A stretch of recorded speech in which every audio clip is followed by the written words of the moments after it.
ನಮಸ್ತೆ ಎಲ್ಲರಿಗೂ, welcome to my log. ಎಲ್ಲರೂ ಹೇಗಿದ್ದೀರಾ? ಆರಾಮಾಗಿದ್ದೀರಾ ಅಂದ್ಕೊಂಡು ನೋಡ್ರಿ. ನಾವು ಕೂಡ ಆರಾಮಾಗಿದ್ದೀವಿ ನೋಡ್ರಿ. ಇವತ್ತು ನಾನು ನಿಮ್ಮ ಕೂಡ ಏನು ಸೇರ್ ಮಾಡ್ಕೋಬೇಕಲ್ಲಕತ್ತೀನಪ್ಪ ಅಂದ್ರೆ ಸೂಪರಾಗಿರೋಂಥ ಬೀಟ್ರೂಟ್ ಪಲ್ಯ ಮಾಡ್ಕೋಬೇಕತ್ತೀನಿ ರೀ. ಬೀಟ್ರೂಟ್ ಪಲ್ಯ ಮಾಡ್ಲಿಕ್ಕೆ ನಾನಿಲ್ಲಿ ಸ್ವಲ್ಪ ದಪ್ಪ ಸೈಜಿನೇ 2 ಬೀಟ್ರೂಟ್ನ ತುರಿದು ತೊಗೊಂಡಿನಿ ರೀ. ಕಟ್ ಮಾಡಿ ತೊಗೊಂಡಿಲ್ಲ, ತುರಿದು ಮಾಡ್ಲಕತ್ತೀನಿ. ತುರಿದು ಮಾಡಿದ್ರೆ ಸಖತ್ ಟೇಸ್ಟ್ ಆಗ್ತದ್ರಿ ಇದು ಬೀಟ್ರೂಟು.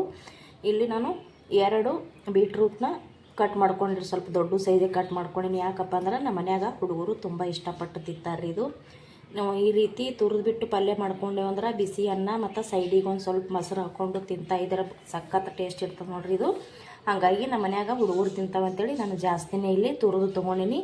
ಇದಕ್ಕೆ ಏನೆಲ್ಲ ಒಗ್ಗರಣೆಗೆ ಏನೆಲ್ಲ ಬೇಕಂದ್ರೆ ಇಲ್ಲಿ ಒಂದು ಸ್ವಲ್ಪ ಹಸಿ ಎಲ್ಲ ಕಟ್ ಮಾಡಿ ಇಟ್ಕೊಂಡಿನಿ ರೀ. ಹಸಿ ಎಲ್ಲ ಅಂದ್ರೆ ಹಸಿ ಶುಂಠಿ, ಸ್ವಲ್ಪ ಕೊತ್ತಂಬರಿ ಕಟ್ ಮಾಡಿ ಇಟ್ಕೊಂಡಿನಿ ರೀ. ಇಲ್ಲಿ ಮೀಡಿಯಮ್ ಸೈಜ 2 ಈರುಳ್ಳಿನ ಉದ್ದಕ್ಕೆ ಸಣ್ಣಗೆ ಕಟ್ ಮಾಡಿ ಇಟ್ಕೊಂಡಿನಿ ರೀ, ಸ್ವಲ್ಪ ಉದ್ದಕ್ಕೆ ಸಣ್ಣಕ್ಕೆ. ಮತ್ತು ಇಲ್ಲಿ ಚಿಕ್ಕ ಸೈಜ್ ಇರೋಂಥ 2 ಟೊಮಾಟೋನ ಕಟ್ ಮಾಡಿ ಇಟ್ಕೊಂಡಿನಿ. ಸ್ವಲ್ಪ ಇಲ್ಲಿ ಕೊಬ್ಬರಿ ತೊಗೊಂಡಿನಿ ರೀ, ಒಣ ಕೊಬ್ಬರಿ ಅದ ರೀ. ಈ ಪಲ್ಯಕ್ಕೆ ಹಸಿ ತೆಂಗಿನಕಾಯಿ ಹಾಕೋದ್ರೂ ತುಂಬ ಚೆನ್ನಾಗಿರ್ತದೆ ರೀ. ಇವಾಗ ಹಸಿ ತೆಂಗಿನಕಾಯಿ ಇಲ್ಲ, ಒಣ ಕೊಬ್ಬರಿ ಹಾಕಿ ಮಾಡಕತ್ತೀನಿ. ಒಣ ಕೊಬ್ಬರಿ ಹಾಕಿದ್ರೂ ಅದು ಕೂಡ ಪಲ್ಯ ಚೆನ್ನಾಗಿರ್ತದೆ. ಹಾಗಾಗಿ ಒಗ್ಗರಣೆಗೆ ಸಾಸಿವೆ ಜೀರಿಗೆ ಹಾಕ್ಕೊಳ್ಳಂಬ್ರಿ. ಇವಾಗ ಫಸ್ಟಿಗೆ ಗ್ಯಾಸ್ ಹಚ್ಚಿ ಒಂದು ಪಾತ್ರೆ ಇಡ್ತೀನಿ ರೀ. ನಾವು ತುರಿದು ಇಟ್ಕೊಂಡಿರೋಂಥ ಬೀಟ್ರೂಟ ಒಂದು ಸ್ವಲ್ಪ ಹಸಿ ವಾಸನೆ ಹೋಗತ್ತನ ಅಂದ್ರೆ ಹಸಿ ಸ್ಮೆಲ್ ಹೋಗತ್ತನ ಹುರ್ಕೋಬೇಕು ರೀ. ಹುರ್ಕೊಳಕ್ಕೆ ನಾನು ಇಲ್ಲೊಂದು ಅಗಲವಾದ ಪಾತ್ರೆ ಇಟ್ಕೊಂಡಿನಿ. ಗ್ಯಾಸ್ ಹಚ್ಚಿ ಸ್ವಲ್ಪ ಎಣ್ಣೆ ಹಾಕ್ಕೊಂಡಿನಿ. ಅದು ಬೆಳಕಿ ಕಾಣಿಸ್ತಾ ಇಲ್ಲ ಎಣ್ಣೆ. ಇದಕ್ಕೆ ಇವಾಗ ಎಣ್ಣೆ ಕೈದೈತೆ ರೀ. ಇವಾಗ ಇದಕ್ಕೆ ಬೀಟ್ರೂಟ ಹಾಕೋತೀನಿ ರೀ. ನಾನೀಗ ಬೀಟ್ರೂಟ ಹಾಕ್ಕೊಂಡಿನಿ ರೀ. 2 ಸಲ ಹುರ್ಕೋತೀನಿ ರೀ, ಯಾಕಂದ್ರೆ ಅಷ್ಟು ಇದ್ರೊಳಗೆ ಹಿಡಿಯಂಗಿಲ್ಲ. ಈಗ ಒಂದು ಸ್ವಲ್ಪ ಹಾಕ್ಕೊಂಡಿನಿ. ಇಲ್ಲಿ ಪ್ಲೇಟ್ದಾಗ ಇನ್ನೂ ಒಂದು ಸ್ವಲ್ಪ ಇಟ್ಕೊಂಡು ನೋಡ್ರಿ. ಅಷ್ಟು ಒಮ್ಮೆ ಹಾಕಿದೆವು ಅಂದ್ರೆ ಕರೆಕ್ಟಾಗಿ ಇದು ಹುರಿಯೋಕ್ಕಾಗಂಗಿಲ್ಲ ರೀ. ಹಾಗಾಗಿ ನಾನು 2 ಸಲ ಇದನ್ನು ಹುರ್ಕೋತೀನಿ ರೀ. ಇದು ಹುರಿದು ಪಲ್ಯ ಮಾಡಿದೆವು ಅಂದ್ರೆ ಸಖತ್ ಟೇಸ್ಟ್ ಇರ್ತೈತೆ ನೋಡ್ರಿ. ಇದು ಬೀಟ್ರೂಟ್ದು ಇದು ಸಣ್ಣಗೆ ಕಟ್ ಮಾಡಿ ಕುದಿಸ್ಕೊಂಡು ಕೂಡ ಮಾಡ್ತಾರೆ ರೀ. ಅದನ್ನು ಒಂಥರ ಚೆನ್ನಾಗಿರ್ತದೆ. ಈ ಥರ ನಾವು ತುರಿದ್ಬಿಟ್ಟು ಮಾಡಿದೆವು ಅಂದ್ರೆ ಇದ್ರದ್ದೊಂದು ಟೇಸ್ಟ್ ಬೇರೆನೇ ಹತ್ತದ ರೀ. ನೀವು ಸಲ ಟ್ರೈ ಮಾಡಿ ನೋಡಿರಿ, ನಿಮ್ಗೆ ಇಷ್ಟ ಆಗ್ತದೆ ಅನ್ಕೊಂಡಿಲ್ಲ.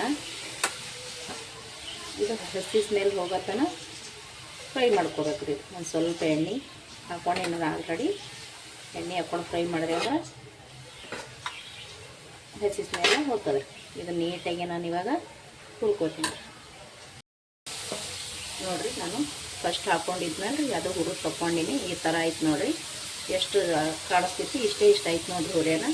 ಇವಾಗ ಇನ್ನೊಂದು ಸ್ವಲ್ಪ ಇತ್ತಲ್ಲ ಅದು ಕೂಡ ನಾನು ಹಾಕ್ಕೊಂಡಿನಿ ರೀ. ಇಲ್ಲಿ ಇದನ್ನು ಕೂಡ ಹಾಕ್ಕೊಂಡು ಸ್ವಲ್ಪ ಎಣ್ಣೆ ಹಾಕ್ಕೊಂಡಿನಿ. ಎಣ್ಣೆ ಹಾಕ್ಕೊಂಡು ಹುರಿಯಾಕತ್ತೀನಿ ನೋಡ್ರಿ. ಇದು ಕೂಡ ನಾನು ಅಷ್ಟೇ ಹುರ್ಕೊಂಬರ್ತೀನಿ ನೋಡಿರಿ. ನಾನು ಅಷ್ಟು ಬೀಟ್ರೂಟ್ನ ತುರಿದಿರೋಂಥ ಬೀಟ್ರೂಟ್ನ ಅಷ್ಟು ಇವಾಗ ಎಣ್ಣೆ ಹಾಕಿ ಹುರಿದು ತೊಗೊಂಡಿನಿ ರೀ. ಇಲ್ಲಿ ಒಂದು ಪಾತ್ರೆ ಇಟ್ಕೊಂಡಿನಿ. ಪಾತ್ರೆ ಕೈಯನ್ನು ಒಂದು ಸ್ವಲ್ಪ ಎಣ್ಣೆ ಹಾಕೋತೀನಿ ರೀ. ನಾನು ಅದಕ್ಕೆ ಎಣ್ಣೆ ಹಾಕ್ಕೊಂಡಿನಿ ರೀ. ಅದು ಎಣ್ಣೆ ಕಾಯನ್ನು ಸಾಸಿವೆ ಜೀರಿಗೆ ಹಾಕೋತೀನಿ ರೀ. ಬೀಟ್ರೂಟ್ ಅಂತೂ ತುಂಬ ಒಳ್ಳೇದಂತ ಹೇಳ್ತಾರೆ ನೋಡಿರಿ ಆರೋಗ್ಯಕ್ಕೆ. ದೇಹದೊಳಗೆ ರಕ್ತ ಅದು ಕಡಿಮೆ ಆಗಿತ್ತಪ್ಪ ಅಂತಂದ್ರೆ ಬೀಟ್ರೂಟ್ ಪಲ್ಯ ಮಾಡಿ ತಿಂತಾರೆ. ಬೀಟ್ರೂಟ್ ಜ್ಯೂಸ್ ಮಾಡಿ ಕುಡಿತಾರೆ. ಇಲ್ಲಾಂದ್ರೆ ದಪ್ಪಾಗಿ ಬೀಟ್ರೂಟ್ ಕಟ್ ಮಾಡಿ ಒಂದು ಸ್ವಲ್ಪ ಉಪ್ಪು ಹಾಕ್ಕೊಂಡು ಕುದಿಸ್ಕೊಂಡು ಬೀಟ್ರೂಟ್ ನೀರನ್ನು ಕುಡಿತಾರೆ. ಬೀಟ್ರೂಟ್ನು ಕೂಡ ತಿಂತಾರೆ ನೋಡಿರಿ. ತುಂಬಾ ಒಳ್ಳೇದು ರೀ. ಮಕ್ಕಳಿಗೆ ಸಹ ಕೊಡ್ಬೇಕತ್ತ. ರಕ್ತ ಕಡಿಮೆ ಆದಾಗೆಲ್ಲ ಈ ರೀತಿ ಮಾಡಿ ತಿಂದ್ರೆ ತುಂಬ ಒಳ್ಳೇದು ನೋಡಿರಿ. ಯಾಕಪ್ಪ ಅಂದ್ರೆ ನನ್ನ ದೇಹದಾಗೆ ರಕ್ತ ಕಡಿಮೆ ಆಗಿತ್ತು. ನಾನು ತುಂಬ ತಿಂದಿದ್ದೀನಿ ರೀ ಬೀಟ್ರೂಟ. ದಪ್ಪಾಗಿ ಕಟ್ ಮಾಡಿಕೊಂಡು ಉಪ್ಪು ಹಾಕಿ ಕುದಿಸಿ ನೀರನ್ನು ಕುಡಿಯೋದ್ರಿ. ಬೀಟ್ರೂಟ್ನು ಊಟ ಮಾಡುವಾಗ ಸೈಡಿಗೆ ಇಟ್ಕೊಂಡು ತಿಂತಾಯಿದ್ರಿ. ತಿನ್ನಕ್ಕಾಗಲ್ಲಪ್ಪ ಅಂದ್ರೂ ಕಷ್ಟಪಟ್ಟು ತಿನ್ನಲೇಬೇಕ್ರಿ. ಯಾಕಂದ್ರೆ ತುಂಬ ಒಳ್ಳೇದ್ರಿ ಇದು ಆರೋಗ್ಯಕ್ಕೆ. ಮಕ್ಕಳಿಗಂತೂ ಜಾಸ್ತಿ ಕೊಡಬೇಕು ನೋಡಿರಿ. ನಮ್ಮ ಮಕ್ಕಳಂತೂ ಬೀಟ್ರೂಟ್ ಇಷ್ಟಪಟ್ಟು ತಿಂತಾರೆ ರೀ. ಅದೇನು ಸಮಸ್ಯೆ ಇಲ್ಲ ನಮಗೆ. ನಾನೇ ತಿನ್ನಂಗಿಲ್ಲ. ನೋಡೋಕ್ಕೆ ಎಷ್ಟೇ ದಪ್ಪ ಇದ್ರೂ ದೇಹದೊಳಗೆ ರಕ್ತೇನ ಇಲ್ಲ ಅಂತ ಹೇಳಿದರು. ಬೀಟ್ರೂಟ್ ತಿಂದ ಬಳಕೆ ನಾ ಚೆನ್ನಾಗಾಗಿನಿ ರೀ. ತುಂಬ ಒಳ್ಳೇದ್ರಿ. ಆದಷ್ಟು ಬೀಟ್ರೂಟ್ನ ಹೆಚ್ಚಾಗಿ ತಿನ್ಬೇಕು ನೋಡಿರಿ. ತುಂಬ ಒಳ್ಳೇದಂತ ಹೇಳ್ತಾರೆ. ಆರೋಗ್ಯನೂ ಒಳ್ಳೇದಂತ ಹೇಳ್ತಾರೆ. ಎಣ್ಣೆ ಸಾಸಿವೆ ಜೀರಿಗೆ ಹಾಕ್ಕೊಂಡೇನ್ರಿ. ಕೈದಾಗ ಇವಾಗ ಹಸಿ ಎಲ್ಲ ಹಾಕ್ಕೊಳ್ತೀನಿ ರೀ. ಈರುಳ್ಳಿ ಹಾಕ್ಕೊತೀನಿ ರೀ.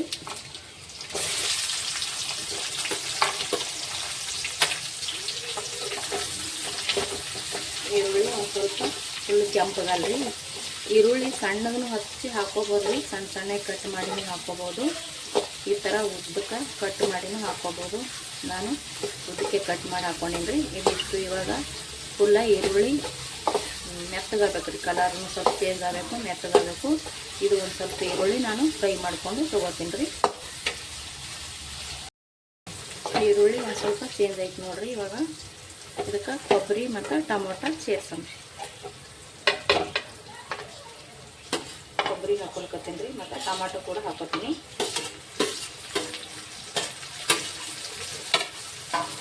ಇದಕ್ಕೆ ಇವಾಗ ಒಂದು ಸ್ವಲ್ಪ ಉಪ್ಪು ಅರಿಶಿಣ ಸೇರ್ಸೋಣ. ಟೊಮಾಟೊನು ಬೇಗ ಮೆತ್ತಗಾಗ್ತವ್ರಿ, ಹಾಗಾಗಿ ಸ್ವಲ್ಪ ಉಪ್ಪು ಹಾಕೊಂಡು ರುಚಿಗೆ ತಕ್ಕಷ್ಟು ಅರಿಶಿಣ ಕೂಡ ಹಾಕ್ಕೊಂಡಿದ್ದೆ.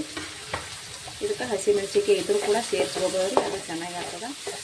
ನಾನಿಲ್ಲಿ ಮಸಾಲೆ ಖಾರ ಹಾಕೊಳ್ಕೊತೀನಿ, ಹಾಗಾಗಿ ಹಸಿಮೆಣಸಿಗೆ ಸೇರಿಸ್ಕೊಂಡಿಲ್ಲ. ಮಸಾಲೆ ಖಾರ ಹಾಕೊಂಡ್ರು ಒಂದೆರಡು ಹಸಿಮೆಣಸಿಗೆಯನ್ನು ಸೇರಿಸ್ಕೋಬೋದ್ರಿ. ಇದಿಟ್ಟು ಇವಾಗ ಟೊಮಾಟೊ ಮೆತ್ತಗಾಗೋ ತನಕ ಫ್ರೈ ಮಾಡ್ಕೊತೀನಿ ರೀ. ನೋಡಿರಿ, ಟೊಮಾಟೊ ಕೂಡ ಇವಾಗ ಮೆತ್ತಗಾಯ್ತು. ಈಗ ಇದಕ್ಕೊಂದು ಸ್ವಲ್ಪ ಕೊತ್ತಂಬರಿ ಕಟ್ ಮಾಡಿ ಇಟ್ಕೊಂಡಿದ್ದೀವಲ್ರಿ, ಅದನ್ನು ಸೇರಿಸ್ಕೊಳ್ತೀನಿ ನೋಡಿರಿ. ಇದಕ್ಕೆ ಮಸಾಲೆ ಖಾರ ಹಾಕ್ಕೊತೀನಿ ರೀ, ಮನ್ಯಾಗ ಮಾಡಿರುವಂಥ ಮಸಾಲೆ ಖಾರ ಹಾಕೊಳ್ತೀನಿ. ಉಪ್ಪು ಅರಿಶಿಣ ಹಾಕ್ಕೊಂಡಿವ್ರಿ, ಮನೆ ಮಾಡಿರುವಂಥ ಮಸಾಲೆ ಖಾರ ಹಾಕ್ಕೊಂಡು ನೀಟಾಗಿ ಇದನ್ನು ತಿರುಗೋಣ.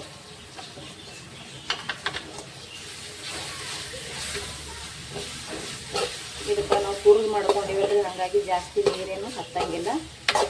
ಇವಾಗ ಇದು ಸ್ವಲ್ಪ ಒಗ್ಗರಣೆಗ ಫ್ರೈ ಅಲ್ರಿ, ಖಾರ ಹಾಗೆ ತಿರುಗಬೇಕ್ರಿ, ಇಲ್ಲಾಂದ್ರೆ ಹಾಗೆ ಬಿಟ್ಟಿರೋದ್ರೆ ಕಾಂಟೆ ಬಿಟ್ಟಿರ್ತದ.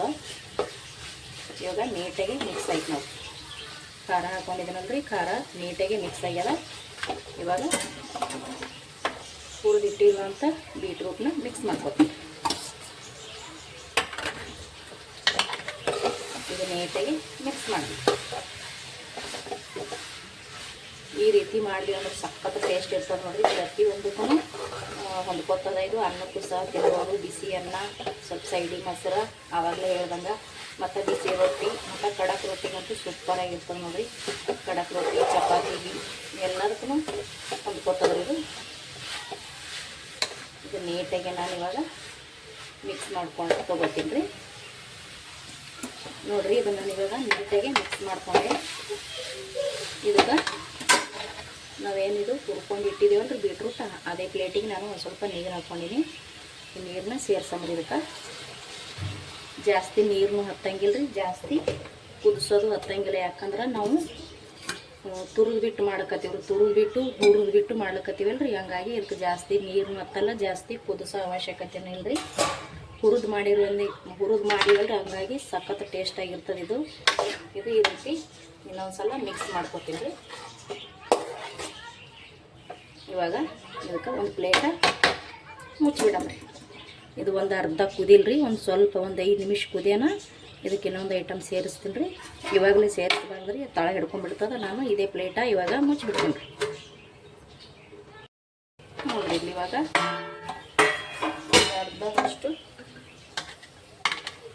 ಒಂದು ಅರ್ಧದಷ್ಟು ಕುದಿಸ್ಕೊಂಡೇನಿ ರೀ. ಇವಾಗ ಸಖತ್ ಸ್ಮೆಲ್ ಬರಾಕತ್ತವ್ರಿ, ಘಮ ಅಂತೂ ಹೇಳ್ಬಾರ್ದು, ಅಷ್ಟು ಚೆನ್ನಾಗಿ ಹೊಂಟೈತಿ ಇದು. ಇವಾಗ ಇದಕ್ಕೆ ನಾನು ಇನ್ನೊಂದು ಐಟಮ್ ಸೇರ್ಸೋದ ಅಂತ ಹೇಳಿದ್ನಲ್ರಿ, ಸಿಂಪಲ್ ರೀ. ಶೇಂಗದ ಬೀಜ ಹುರಿದು ಪೌಡ್ರ್ ಮಾಡಿರುವಂಥ ಶೇಂಗಾ ಬೀಜ ಇದು ಹುರಿದ್ಬಿಟ್ಟು ಪೌಡ್ರ್ ಮಾಡ್ಕೊಂಡಿನಿ ರೀ. ಅದು ಒಂದು ಸ್ವಲ್ಪ ಸೇರ್ಸಂಬ್ರಿ. ಇದಕ್ಕೆ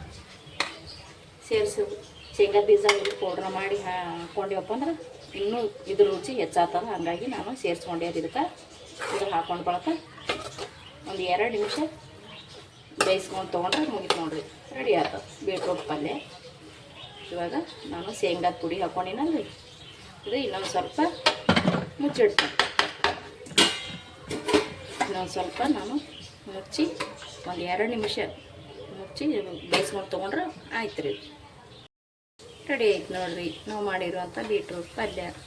ಸಖತ್ತಾಗಿ ಬಂದದ್ದು. ಈ ರೀತಿ ಉರಿಬೇಕು ಮಾಡಿ ನೋಡಿರಿ, ನಿಮಗೆ ಇಷ್ಟ ಆಗುತ್ತೆ ಅಂದ್ಕೊಂಡಿನಿ. ವಾವ್, ಸಖತ್ ಘಮ ಬರಕತ್ತದ್ರಿ. ಇವಾಗ ನಾನು ಸೂಪರಾಗಿ ಬಂದದ್ರಿ ಪಲ್ಯ. ಕಟ್ ಮಾಡಿ ಕುದಿಸ್ಕೊಂಡು ಮಾಡ್ಕೊಂಡ್ರು ಬರ್ತದೆ. ಈ ರೀತಿ ಹುರಿದ್ಬಿಟ್ಟು ಮಾಡಿದೆವಂದ್ರೆ ಸೂಪರ್ ಟೇಸ್ಟ್ ಆಗ್ತದೆ ಇದು. ಇವಾಗ ನಾನು ಗ್ಯಾಸ ಬಂದ್ ಮಾಡ್ಕೊತೀನಿ ರೀ. ಇದು ಒಂದು ಪ್ಲೇಟಿಗೆ ತಗೋತೀನಿ ರೀ. ರೆಡಿ ಆಯ್ತು ನೋಡ್ರಿ ನಾವು ಮಾಡಿರುವಂಥ ಬೀಟ್ರೂಟ್ ಪಲ್ಯ. ಸಖತ್ ಕಲರ್ ಕಾಣಕತ್ತದ ನೋಡ್ರಿ. ಎಷ್ಟು ಕಲರ್ ಇರ್ತದೆ ನೋಡ್ರಿ ಬೀಟ್ರೂಟ್ಗೆ. ಈರುಳ್ಳಿ ಟೊಮಾಟ ಏನೇ ಹಾಕಿದ್ರು ಕೂಡ ಬೀಟ್ರೂಟ ಅದ್ರದ್ದಾದಂತೆ ಕಲರ್ನೇ ತೋರಿಸ್ತದೆ ನೋಡ್ರಿ. ಸಖತ್ ಟೇಸ್ಟ್ ಆಗ್ತದ. ತುರಿದ್ಬಿಟ್ಟು ಮಾಡಿದೆವಂದ್ರೆ ನೀವು ಒಂದು ಸಲ ಟ್ರೈ ಮಾಡಿ ನೋಡ್ರಿ. ಸೂಪರಾಗಿ ಬಂದದ್ರಿ ನಾವು ಮಾಡಿರುವಂಥ ಬೀಟ್ರೂಟ್ ಪಲ್ಯ. ನಿಮಗೆ ಇಷ್ಟ ಆಗಿತ್ತಪ್ಪ ಅಂದ್ರೆ ಪ್ಲೀಸ್ ಒಂದು ಲೈಕ್ ಮಾಡಿರಿ. ಯಾರೆಲ್ಲ ಹೊಸಬ್ರು ನೋಡ್ತಾ ಇದ್ದೀರಾ ವಿಡಿಯೋ, ಪ್ಲೀಸ್ ನಮ್ಮ ಚಾನಲ್ನ ಸಬ್ಸ್ಕ್ರೈಬ್ ಮಾಡ್ಕೊಂಡು ನೋಡಿರಿ. ಹೆಂಗೆ ಬಂದಿತ್ತಂತ ಕಮೆಂಟ್ ಮಾಡಿರಿ. ನಮಸ್ಕಾರ ರೀ. Thank you.